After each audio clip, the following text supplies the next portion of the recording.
विद्धि पार्थ सनातनम बुद्धिर बुद्धिमतामस्मि तेजस तेजस्विनामहम्।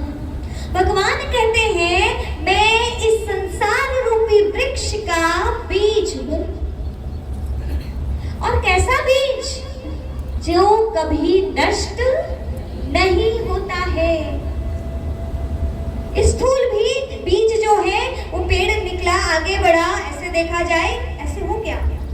लेकिन जो ये वाला बीज है ये तो भाई कभी भी, वो तो उसका रूप बदल गया, इसका रूप बदलता नहीं है। बुद्धिर बुद्धिमतामस्मि तेजस तेजस्विनामहम्। अर्थात भगवान कहते हैं इस दुनिया में तुम्हें जितने भी बुद्धिमान दिखते हैं ना, उन सारे बुद्धिमानों को बुद्धि देने वाला कौन? मैं। इस संसार में आपको जितने भी तेजस्वी दिखते हैं, आपने देखा तो होगा, उन तेजस्वियों को तेज देने वाला, हम देखते हैं और कहते वाह जी वाह ये क्या इंसान है, पर उसको इतनी शक्ति देने वाला, उसको इतना तेज देने वाला कौन? भगवान है। तो वो है भगवान। और ये गीता जी का श्लोक कहता है इस परम पद को हमें अवश्य खोजना चाहिए। दुनिया को तो खूब देख रहे हो, नई नई इन्वेंशंस हो रही हैं, परंतु खुद को हम नहीं देख पा रहे और उनको नहीं देख पा रहे हैं। भगवान कहते हैं उस परम पद को खोजो, तभी जीवन आपका सार्थक है। यदि आपने इस दुनिया में सारे काम कर लिए, खूब धन कमाया, खूब दौलत कमाई, सब कुछ किया, लेकिन आपने ना तो खुद को जाना ना उनको जाना, तो आपका दुनिया को जानना कोई काम का, क्योंकि यहाँ की सारी चीजें यही छूट जाती हैं।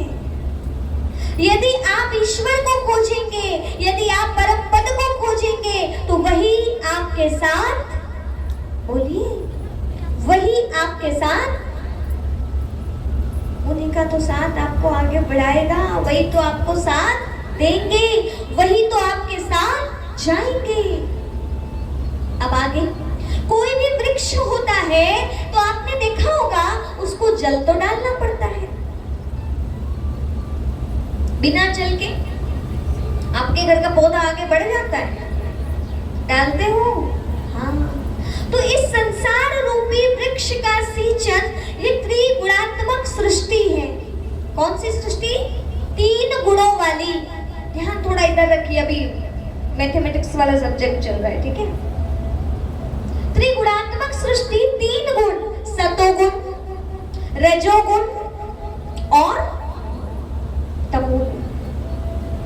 इस वृक्ष का सिंचन राम राज्य जब चलता है, सतयुग त्रेता चलता है, तब किससे होता है? बोलो, सतोगुण से होता है। और द्वापर में रजोगुण से होता है, और कलयुग में तमोगुण से इस वृक्ष का सिंचन होता है। और इसमें शाखाएं प्रशाखाएं जड़ें खूब फैली है। वो किसकी फैली है? तो बोले अहंता ममता वासना, इसकी जड़ें खूब फैल गई हैं। और अर्जुन असंग शस्त्रेण दृढ़ेन छित्त्वा, भगवान कहते हैं हे अर्जुन तुझे क्या करना है? तुझे असंग शस्त्रेण, अर्थात तुझे स्थूल अस्त्र शस्त्र लेने की जरूरत नहीं है। तुझे दृढ़ वैराग्य की तलवार से अहंता ममता वासना को नष्ट कर देना है। अब ये अहंता, ये ममता, ये वासना, ये क्या है? जब हमारी आसक्ति किसी व्यक्ति से जुड़ जाए, देह से हमें बेहद मोह हो जाए, वहां पे वासना प्रकट हो जाती है, ठीक है?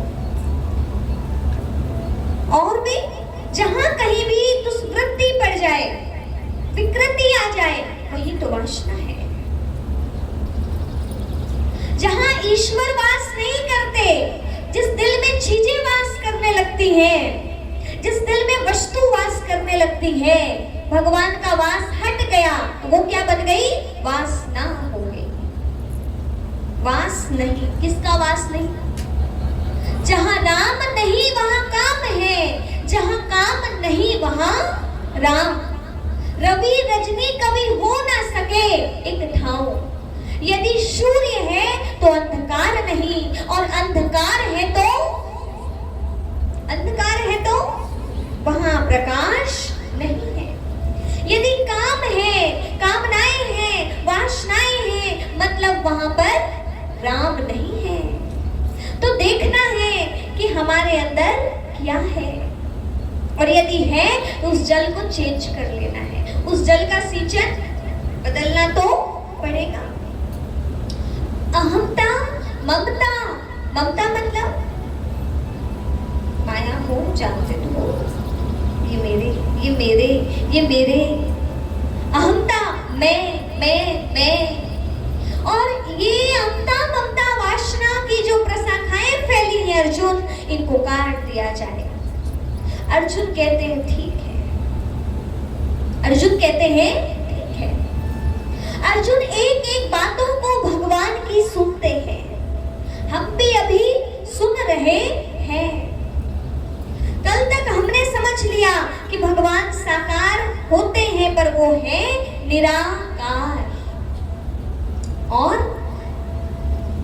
अब वो परमात्मा किस तन का आधार लेते हैं हम समझते हैं। इस वृक्ष की मुख्य शाखा क्या है? ब्रह्मा। ब्रह्मा को मुख्य कहा गया। आपने सुना होगा संसार की स्थापना के निमित्त कौन से देव हैं? कौन से देव हैं? ब्रह्मा जी या विष्णु जी? भगवान को इंग्लिश में कहते हैं गॉड। गॉड मीन्स भगवान, ठीक है? भगवान, G-O-D, गॉड। G से जनरेटर, O से ऑपरेटर और D से डिस्ट्रॉयर। जो स्थापना, पालना और विनाश के निमित्त तीन देवों को रच देते हैं, तीन कार्य करवाते हैं, वही तो भगवान है। आप भगवान हो? आप भगवान हो? बोलो जल्दी जल्दी जल्दी। आप कौन है? भगवान के? हाँ जी, आपको बताएं हम, दुनिया में किसी के बारे में बातें हो ना हो, पर भगवान के बारे में हर जगह बातें होती है। कोई कहता है भगवान सबके अंदर बैठा है, कोई कहते हैं भगवान होता ही नहीं है, कोई कहते हैं आत्मा ही परमात्मा है, और कोई कहते हैं प्रकृति ही परमात्मा है। जिसकी जैसी दृष्टि वैसी उसकी सृष्टि, जैसी जिसकी भावना वैसी ही उसकी उपासना। आप बताइए भगवान कौन है? हम हैं? आत्मा ही परमात्मा है? क्या सबके अंदर वो बैठा है? चलो एक बात बड़ी प्रचलित है, इसको थोड़ा सा सुनते हैं। कहते हैं भगवान जो है वो कण कण में बैठा है। आज इस विषय पे हमें थोड़ी देर बात करना चाहिए। भगवान कण कण में बैठा है, वैसे तो सब मानते होंगे, मैं हाथ खड़ा नहीं कर पाऊंगी, ठीक है? भावना की बात है, पर आपको बताना चाहते हैं इसकी वास्तविकता। भगवान जिसकी जैसी भावना, आपको मैंने पहले भी कहा, यदि हमारी भावना है तो भगवान आएगा। भगवान यदि यही कण कण में होता तो गीता जी में ये भगवान अपने मुख से कभी ना उच्चारित करते, हे अर्जुन, जब जब धर्म की ग्लानि होती है तब तब मैं धरती पर आता हूँ, नर तन धारण करता हूँ। ये भगवान नहीं कहते, ये रामचरितमानस नहीं कहती, ये गीता नहीं कहती, ये वेद नहीं कहते, ये उपनिषद नहीं कहते। जब उपनिषदों ने कहा है कि वो आता है, मतलब वो यहाँ रहता नहीं है। परंतु ये बात इतनी फैली कैसे? आप चाहते हैं प्रेम से। जब इधर नेत्रों में उसकी छवि बैठ जाए तो ये नेत्र जहां भी देखते हैं वो किसका ही दर्शन करेंगे बताओ? एक माँ का इकलौता पुत्र है, बहुत दूर चला गया, उसकी छवि उसके अंदर मन में बसी है। वो उठते चलते फिरते हर जगह किसको देखती है? अपने पुत्र को देखती है। सपोज एक माँ जिसका एक पुत्र और वो चला जाए दुनिया से ही, बार बार उस माँ को कौन दिखाई देगा? वो बेटा दिखाई देगा। ऐसा लगेगा वो इधर से आ रहा है कि इधर से आ रहा है। पूरे टाइम उसके मन में, उसके दिल में उसके सिवा और कोई नहीं होगा। क्यों? क्योंकि प्रेम है। ऋषि मुनि संतों ने जब कभी ऐसी बातों का वर्णन किया तो क्यों किया? क्योंकि भगवान से उनका बेहद प्रेम था, उनकी भावना थी, उनकी श्रद्धा थी। वो जहां देखते थे वहां उन्हें कौन नजर आते थे? बोलो, भगवान नजर आते थे। उनकी दृष्टि में बैठे थे इसलिए उनको नजर आते थे। सुना तो होगा, आप जिसको पुकारोगे वही आपके पास आएंगे। आप जिसका चिंतन बार बार करेंगे वही आप उसका दर्शन करेंगे। सही बात है? जिसका चिंतन उसका दर्शन। एक व्यक्ति खूब डरता है कहीं मुझे बीमारी ना हो जाए, कहीं मुझे बीमारी ना हो जाए, और चिंतन करता है। एक दिन ऐसा होता है कि बीमारी, जो डर रहे थे ना कोरोना ना हो जाए, हुआ था। और जिसको डर ही नहीं था, जिसको कोई टेंशन ही नहीं थी, वो बिंदास था। वो तो सेवा कर रहे थे जा जा करके, जिनके पास कुछ नहीं था उनको दे रहे थे, किसी का इलाज करवा रहे थे, उनको छुआ भी नहीं। आप जिन चीजों का चिंतन ज्यादा करते हैं वही चीजें आपके पास आती हैं। भगवान का जो चिंतन करेगा उसको किसका दर्शन होगा? भगवान का होगा। जो इंसान का चिंतन करेगा उसको, जो धन का करेगा उसको, जो बीमारी का करेगा उसको। भक्तों ने किसका किया? भक्तों ने किसका किया? मीराबाई क्या कहती है? मेरा तो गिरधर गोपाल दूसरा ना कोई। विष भेजा राणा ने, आराम से चरणामृत समझ करके बड़े प्यार से उनकी याद में पी लिया, और पिया तो पिया, जैसी भावना वैसा फल। वो विष भी क्या बन गया? बोलो। हाँ, और आपको यदि पिला दे तो आप बचोगे कि? जय श्री राम। ओम शांति। ओम शांति का अर्थ पता है? ओम अर्थात होता है मैं आत्मा। ये आत्मा का है। ओम आत्मा, मैं कौन हूं? शांति मेरा क्या है? स्वधर्म है। तो ओम शांति मतलब मैं आत्मा शांत स्वरूप। इसलिए बता दिया कि स्टार्टिंग ऐसे ही करते तो अर्थ भी तो पता हो। ऐसे ऊपर ऊपर बोल दिया और उसके भाव तक नहीं पहुंचेंगे तो उतना फल। डॉक्टर ने दवाई दी पर उस दवाई का महत्व उतना नहीं पता था, तो वो काम तो करेगी पर उतना। और यदि आपको बता दी, अरे जी जी क्या कहना, ये तो इतनी स्पेशल दवाई है, फॉरेन से आई है, इसको खाओगे तो देखना एकदम बुढ़ापा खत्म, भाव बैठ गया ना, फिर तो क्या जी, 1 महीने में आपका शरीर अलग दिखने लगेगा। लास्ट में पता पड़ेगा कि वो तो कुछ था ही नहीं, नॉर्मल विटामिन की गोलियां थी। तो जब हमें चीजों का महत्व पता पड़ जाता है और हमारा मन उन्हें स्वीकार कर लेता है, उसी का दर्शन और उसी का चिंतन प्रारंभ हो जाता है, और जिसका चिंतन उसी का हमें दर्शन हो जाता है। तो आज हम सुनने जा रहे हैं भगवान किस तन में आते हैं।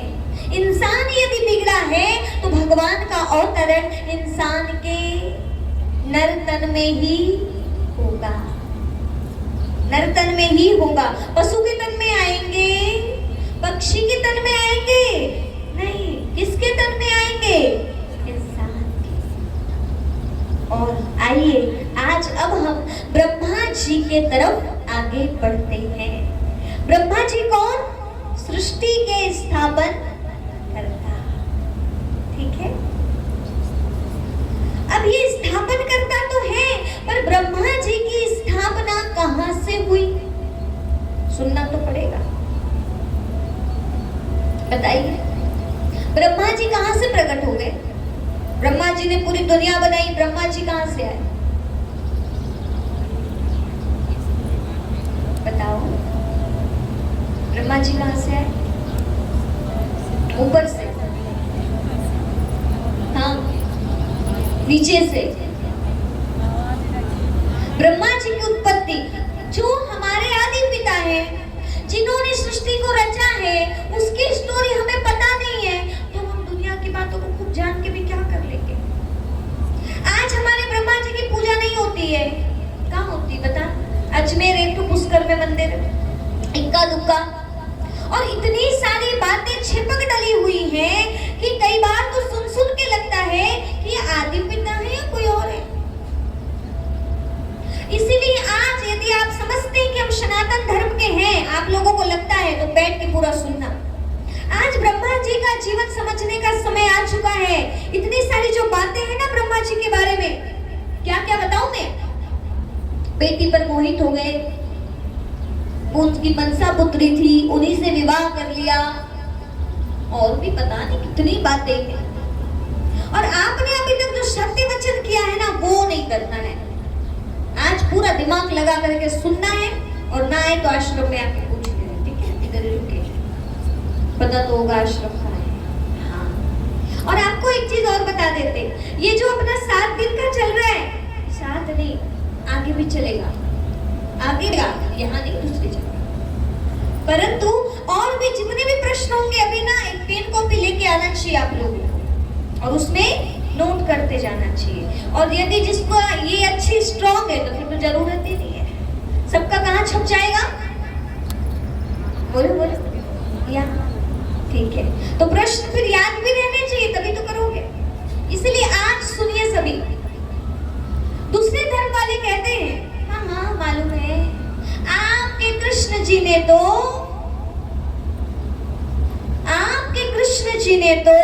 माखन चुराया। हम अपने देवता को, हम अपने इष्ट को, अपने आराध्य को चोर कहलवा करके इज्जत बढ़ा रहे हैं सनातन धर्म की, या घटा रहे हैं? बोलो बोलो। अच्छा जी, आपके कृष्ण जी ने तो गोपिकाओं के वस्त्र चुराया। बोलो सत्य वचन महाराज, चुराया?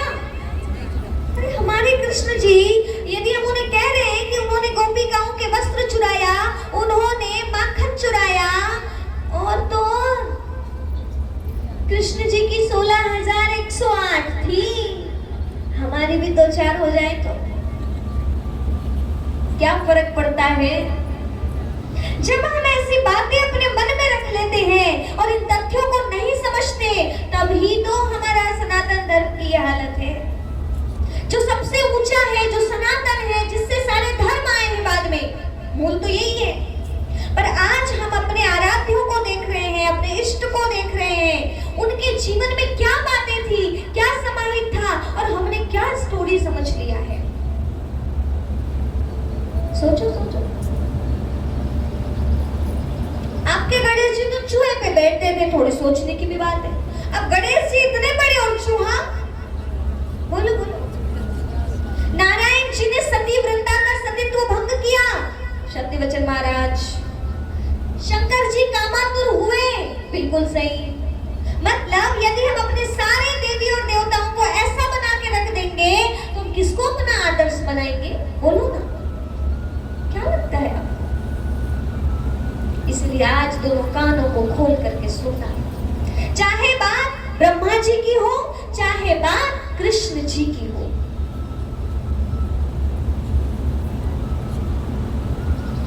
वो कृष्ण जो 16 कला संपूर्ण है, क्या वास्तव में उन्होंने किसी गोपिका के वस्त्र चुराए होंगे? तो फिर क्या किए? क्यों है ये बातें? बोलो। बातें हैं तो कुछ तो होगा। कृष्ण जी के लिए यदि कहा जा रहा है कि उन्होंने गोपिकाओं के वस्त्र चुराए हैं, तो पहले ध्यान से सुनिए। एक है साकार कृष्ण और एक है निराकार कृष्ण। निराकार कौन? एक छोटा सा बच्चा। फिर कोई तो बोले अरे वो तो छोटा बच्चा था और बच्चा ने चुरा लिया तो क्या बड़ी बात है। तो ठीक है, आपका बेटा कहीं जाके कोई बोल दो ना, कोई स्नान करते रहो, उनके कपड़े चुरा ले, चुरा के पेड़ के ऊपर बैठ जाओ और बोले आओ आओ इधर, मुझसे सच्चा प्रेम करते हो तो ऐसे ही आओ। इससे हमारे देवी देवताओं की असर तो मिट्टी में मिल जाएगी। इसीलिए समझना पड़ेगा। कृष्ण एक है साकार और एक है निराकार। और ये कथाएं साकार के माध्यम से समझाई गई हैं, पर है कैसी? निराकार है, निराकार भगवान की है। अब आपको बताते हैं गोप और गोपी का कौन है। गोपी अर्थात क्या? गोपी अर्थात गो अर्थात इंद्रिय और पी अर्थात वश में कर लेना। जिसने अपनी इंद्रियों को वश में कर लिया वही कौन है? वही कौन है? वही गोपी और गोपिकाएं हैं। जो मन को कंट्रोल में कर ले, जो इंद्रियों को कंट्रोल में कर ले, जो भगवान से अपना दिल का नाता जोड़ ले, जो परमात्मा से प्रेम कर ले, वही गोपिका है। और गोपिकाएं कहाँ स्नान करती हैं? पानी में नहीं, यमुना में दिखाया। ज्ञान की यमुना है, ज्ञान की गंगा है, जिसमें बैठ करके वो ज्ञान स्नान कर रही थी। एक है देह का पानी वाला स्नान और एक है आत्मा का ज्ञान के जल से स्नान। तो कौन से जल से स्नान हो रहा था गोपिकाओं का? जल्दी बोलो। ज्ञान के जल से स्नान हो रहा था। तो क्या हुआ? जब जब गोपिकाओं का ज्ञान के जल से स्नान होता है तो देह रूपी कपड़े की शुद्ध बुद्ध भूल जाते हैं। कौन सा कपड़ा भगवान चुराता है? देह का भान दूर हो जाता है। ईश्वर देह के भान रूपी कपड़े को हटा देते हैं। सही है? ऊपर बैठे भगवान, ऊपर ही वाला है, नीचे वाला नहीं है। आप अभी बैठ करके ज्ञान का श्रवण कर रहे हैं। अब आप बताइए, आप 2-3 घंटे तक बैठते हैं, आपको कमर दर्द याद रहता है? आपको घुटने का दर्द याद रहता है? आपको पैर का दर्द याद रहता है?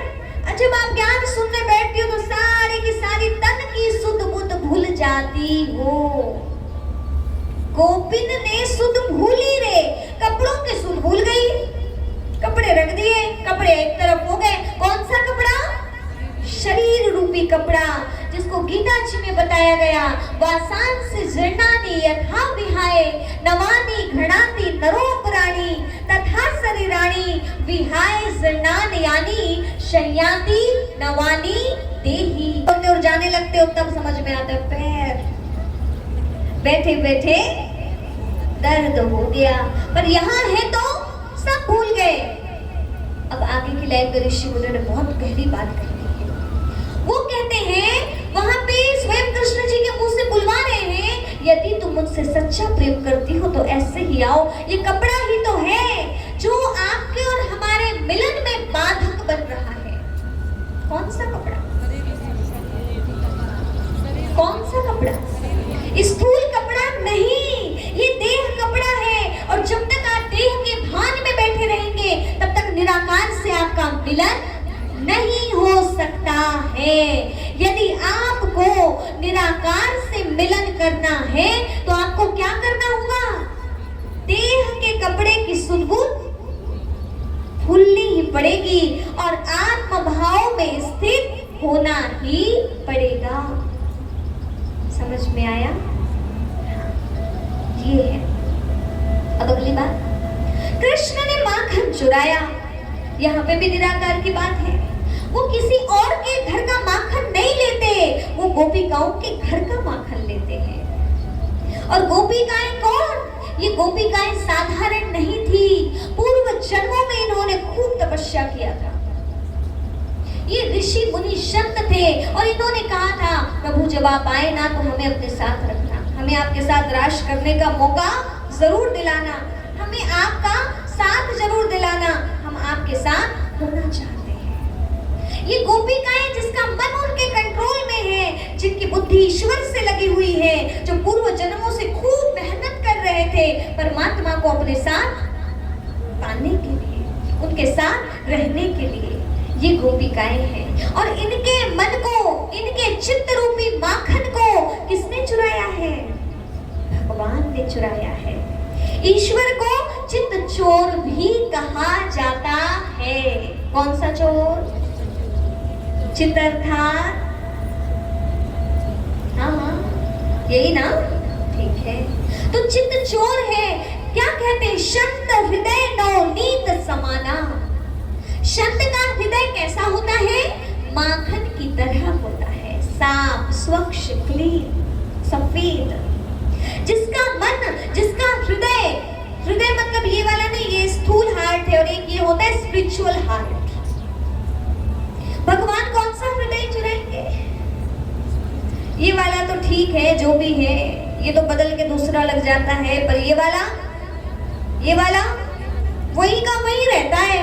शंत हृदय नवनीत समाना। जिसने अपने चित्त को, जिसने अपने मन को, जिसने अपने अंतर मन को माखन की तरह बना लिया है, उनका माखन, जिसका मन ही माखन बन गया है, उस माखन को कृष्ण चुराते हैं, उसका सुख पाते हैं, उन्हीं के साथ वो रहना पसंद करते हैं। ये बात है चुराने की। कहते हैं कृष्ण क्या करते थे? मटकी फोड़ते थे, माखन चुराते थे। मटकी कौन सी?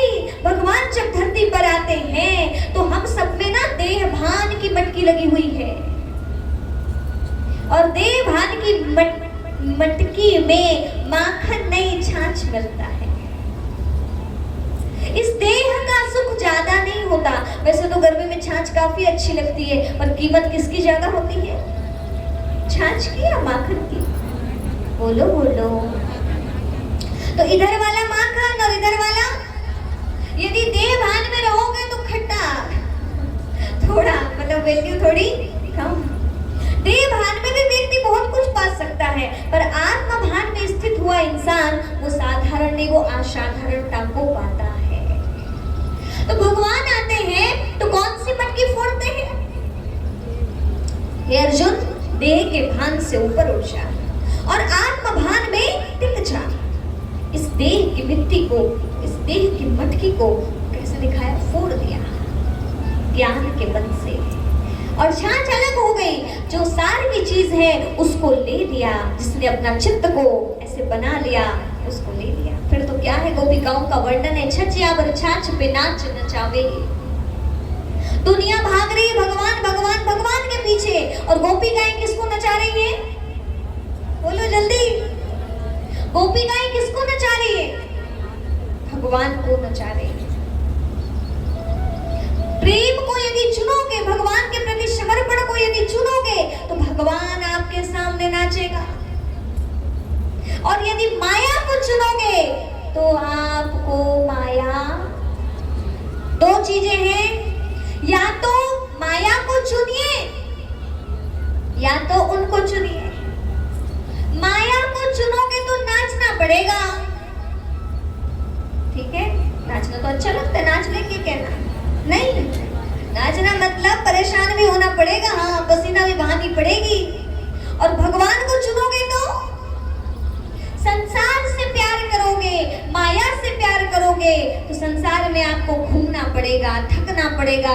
भगवान से प्यार करोगे तो आपको आनंद आएगा, आपको नाचना नहीं पड़ेगा, आप उनको नचवा देंगे। नचवा रही है गोपिकाएं, छचिया वर छाछ पे नाच नचावे। क्या चीज? वो गोपिकाओं का प्रेम दिखाई देता है कि इन्होंने कितने अच्छे से ईश्वर के साथ अपना गहरा संबंध जोड़ा है। आज हम ज्ञान की खूब बातें कर ले, पर यदि हमारा संबंध उनसे नहीं जुड़ा तो किस काम का ज्ञान। ये कथाओं का उद्देश्य ही होता है कि आत्मा का मिलन किससे हो जाए, परमात्मा से हो जाए।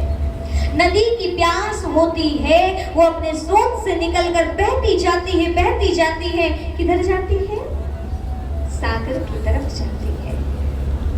आत्मा की प्यास है, आत्मा किस तरफ जाती है, बोलो बोलो, परमात्मा की तरफ जाती है। क्या आपको बता रहे हैं, दुनिया में आप कुछ भी हासिल कर लीजिए, लास्ट में आपको कैसे लगेगा, खाली लगेगा। जिसके पास नेम, फेम, शोहरत, सीरत सब कुछ मिली, पर अंत में उन्होंने कहा हम ऐसा जीवन, हमें इस जीवन में अधूरापन मिला, हमें पूर्णता नहीं मिली।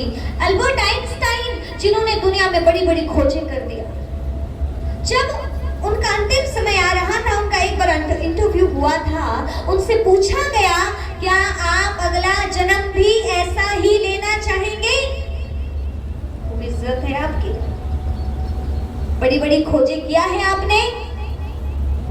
अल्बर्ट आइंस्टाइन बोले नेवर, कभी नहीं। बोले क्यों, लोग तो आपकी खूब प्रशंसा करते हैं, आपने तो कितने सारे बड़े बड़े खोजें किए हैं। अल्बर्ट आइंस्टाइन कहते हैं खोज तो किया मैंने, पर वो कार्य किया जो उतना आवश्यक नहीं था, वो कार्य तो मैंने किया ही नहीं जिसकी मूल आवश्यकता थी।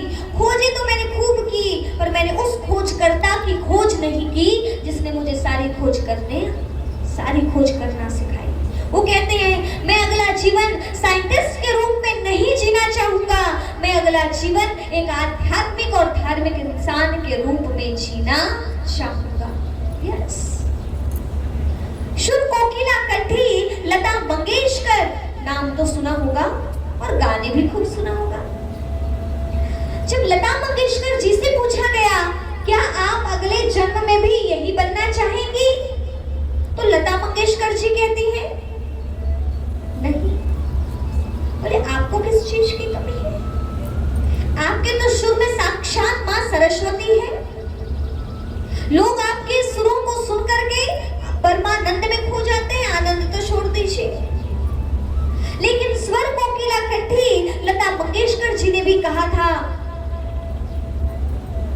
मेरा जीवन क्या है वो मैं ही जानती हूँ, अगले जन्म में मुझे कोई कहे कि लता मंगेशकर बनना है, मैं लता मंगेशकर बनना नहीं चाहूंगी। अब आप बताइए, ये वो लोग हैं जिसने दुनिया की सबसे ऊंची ऊंचाई पर बैठ चुके हैं, सारी दुनिया इनको जानती है, पर इनके पास क्या नहीं था जिस वजह से कह रहे हैं कि हम ऐसा जीवन नहीं जीना चाहते, हम फिर से लता मंगेशकर नहीं बनना चाहते।